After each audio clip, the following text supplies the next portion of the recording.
Hi, it's Candy with the Art of Planning. And when we plan pretty, on purpose, and powerful. And today we're just going to set aside the planning for just a minute, which I've done for more than today. But we're going to do a video on my newest obsession. And I'll tell you about that in just a minute, okay? But what I am going to tell you also is, I guess I've discovered that I have a little bit of an obsessive personality. I never would have thought that too much, but when I was forced to examine it, yeah, I guess that happens.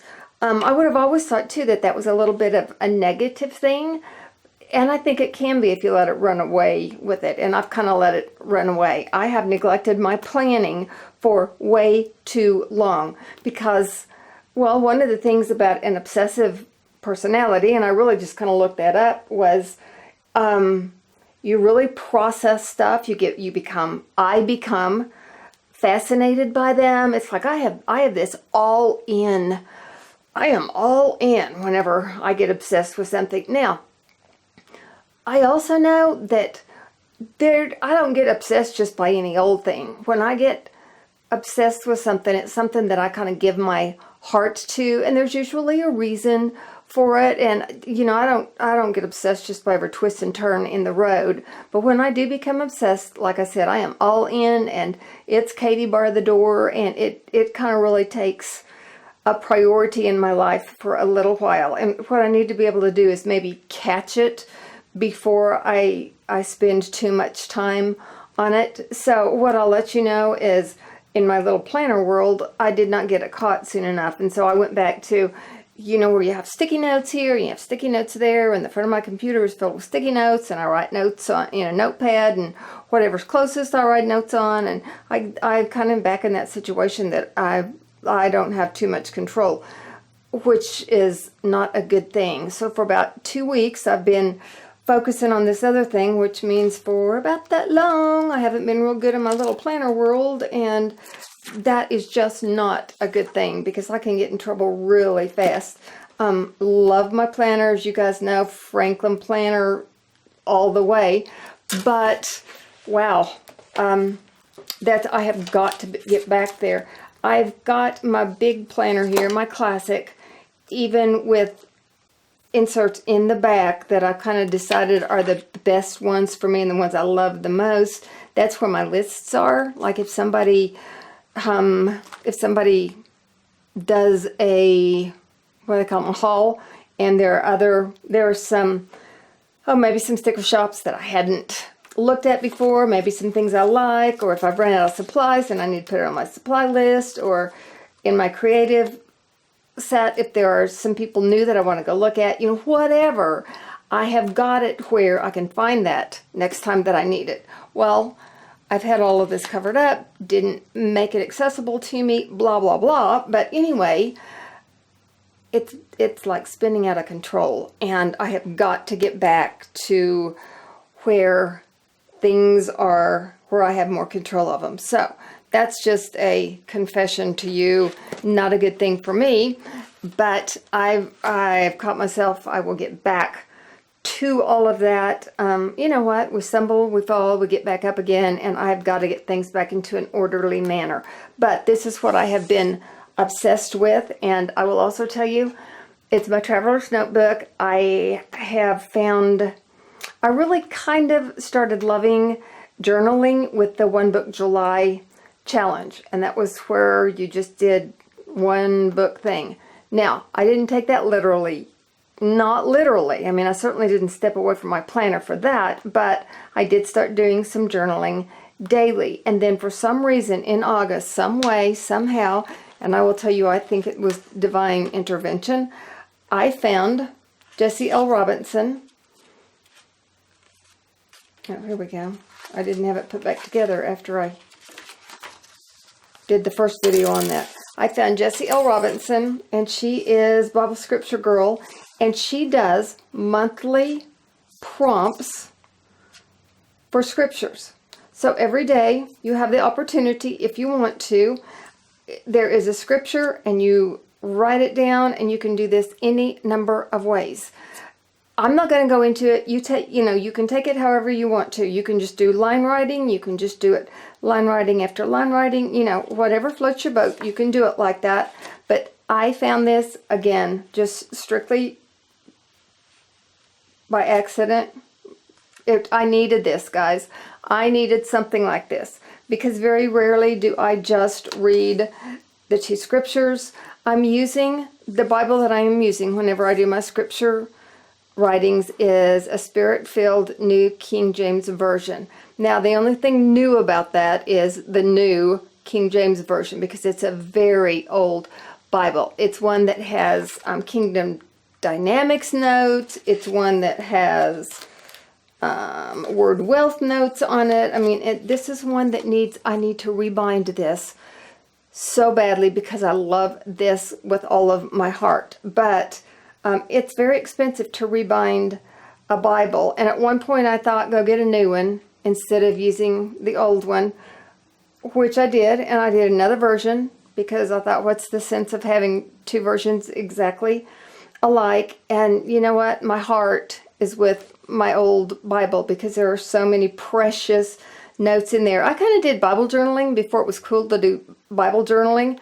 There's no pretty paints in there. There's no witty remarks. There's no coloring, but there sure are a lot of dates and notes and highlighting and all of that. So I do it with that Bible, and there will be several reasons why, but I want to show you this, okay? So I use it as a prompt system, and I do just write down the scripture that she gives every day, okay? But like I said, I read before, I read after, and I also do one script a day on a page, and then I use it as kind of a fun journaling opportunity around that. I consider doing it a lot of different ways, and I know lots of people do it a lot of different ways. Then I kind of do maybe just some fun stuff with it. So on this one, I did some stamping. I did some punches. This is some punching. And then on this particular one, this is a copy of that verse that I copied out of my Bible because that scripture I heard a sermon on in 3/27 of 1994, and it was something that was really important because I had marked that in 1994 about those who are planted in the house of the Lord. So I thought it was worth taking a copy and putting the copy of the first prompt on that page also. So that was very important.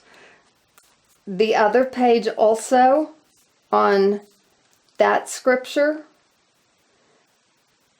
I did take a copy of the scripture before it, and then also the word wealth that talked about he who has begun a good work, and explains a little more about good.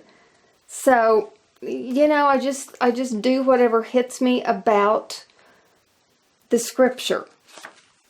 And like I said, I needed this. Now here's the other thing that I did want to show you. It's not like you have to write your name in blood if you want to participate this. Nobody's going to send the Bible police after you if you miss a day or two.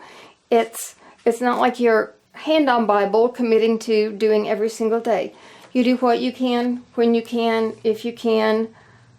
It's just you and God and whatever you want to do. I do try to kind of coordinate colors on the pages.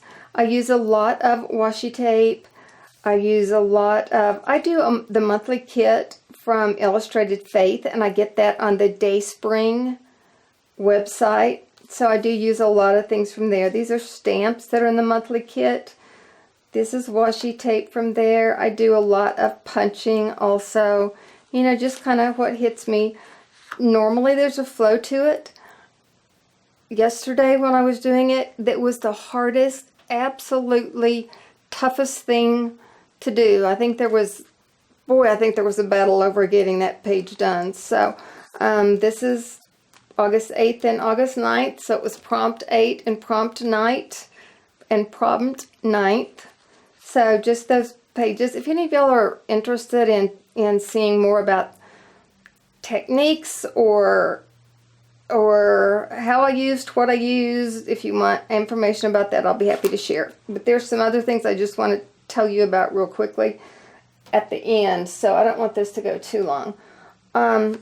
Again, some stamping. These are just some alphas that I just get alphas everywhere, especially when I can find them at a really good price, because you can find them at a really good price. Here again, from the Bible, it's got word wealth information and kingdom dynamics. And those were, this, if it's highlighted on this page, it was highlighted in my Bible. It just, I don't know, it was just special. This is a stamp, this is a stamp. The scriptures just, it's like, there's one on here and I turn back to my Bible and it's one that has been referenced. Now, you know, the Bible's so old, of course, that kind of makes sense, but I just love doing it. This is a card I washied the front side, and then I made sure I creased it real hard here. And then this says, "You are the everlasting God, the everlasting God." This correlates with the scripture. And then there's another scripture right here. I put washi here and again creased that. So, and I saw that on somebody's video. I am not creative, guys. Now this was the day before yesterday. This was yesterday's. This is Ephesians 5:15-7. And it says, "See then that you walk circumspectly, not as fools, but as wise, redeeming the time, because the days are evil. Therefore do not be unwise, but understand what the will of the Lord is." I mean, I know that it was hard to get this done artistically, although I do not claim to be artistic. I can see what somebody's done and kind of use it. But that page was such, oh, I had difficulty doing that. This stamp down here says, "Let me think like you, show me your perspective."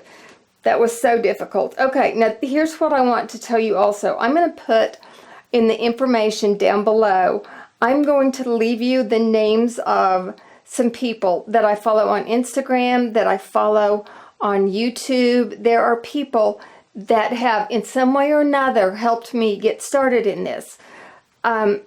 Now, I have a motto that I follow that I think is very important, and that's inspiration, not duplication.